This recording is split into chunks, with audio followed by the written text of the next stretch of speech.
Police প্রশাসন কোনো দলের নয়। বিধিবদ্ধ আইন অনুযায়ী পুলিশ প্রশাসন পরিচালিত হবে। কোনো নিরপরাধ মানুষ যেন হয়রানির শিকার না হন তা নিশ্চিত করা অবশ্যই আপনাদের দায়িত্ব। আমরা থানাগুলোর পরিবেশ এমনভাবে করতে চাই, যা আইজি সাহেব ওনার বক্তব্যে উল্লেখ করেছেন, যেন একজন মানুষ কোনো মাধ্যম ছাড়াই সরাসরি থানায় গিয়ে নির্ভয়ে তার অভিযোগ জানাতে পারেন এবং একই সাথে প্রতিকারও পেতে পারেন। জনগণের সহযোগিতা ছাড়া দেশের আইন শৃঙ্খলা রক্ষা করা কঠিন। এ কারণেই পুলিশের জন্য জনগণের আস্থা অর্জন অত্যন্ত জরুরি। কমিউনিটি পুলিশ এবং ওপেন হাউস ডে এর মতন জনমুখী উদ্যোগের মাধ্যমে, যা মাননীয় স্বরাষ্ট্রমন্ত্রী তার বক্তব্যে উল্লেখ করেছেন, যা জনগণকে পুলিশি কার্যক্রমে সম্পৃক্ত করার প্রচেষ্টা অব্যাহত থাকুক। জনগণের সঙ্গে পুলিশের আস্থার সম্পর্ক তৈরি হলে অপরাধ নিয়ন্ত্রণ সহজ হবে বলে আমি বিশ্বাস করি।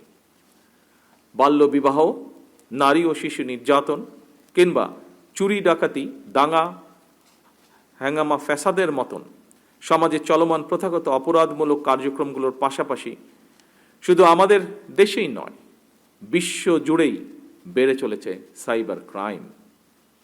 অপরাধীরা অনলাইন প্ল্যাটফর্ম ব্যবহার করে নতুন নতুন কৌশলে অপরাধ সংগঠিত করছে, যা আপনাদের জানা বিষয়টি।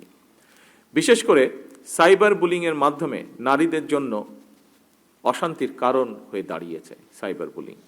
তেলের ভোগান্তিতে ক্লান্ত? এখনই কিনুন রাইডো, এক চার্জে চলুন 100 কিলোমিটার পর্যন্ত। এসবের পাশাপাশি সংঘবদ্ধ অপরাধ, কিশোর গ্যাং, আর্থিক জালিয়াতি সহ নানা ধরনের অপরাধ প্রবণতাও বিরাজমান। সাধারণ মানুষ প্রতিনিয়ত এসব অপরাধের শিকার হচ্ছেন।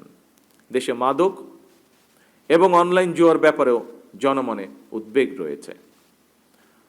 আমি মনে করি আইনের কঠোর প্রয়োগের মাধ্যমে মাদক সরবরাহকারী এবং মাদকের উৎসমূল টার্গেট করে মাদক নিয়ন্ত্রণে পুলিশকে কার্যক্রম চালানো জরুরি। মাদক, সন্ত্রাস ও দুর্নীতির বিরুদ্ধে আমাদের সরকারের অবস্থান পরিষ্কার। আমরা এ সকলের সাথে কম্প্রোমাইজ করতে চাই না।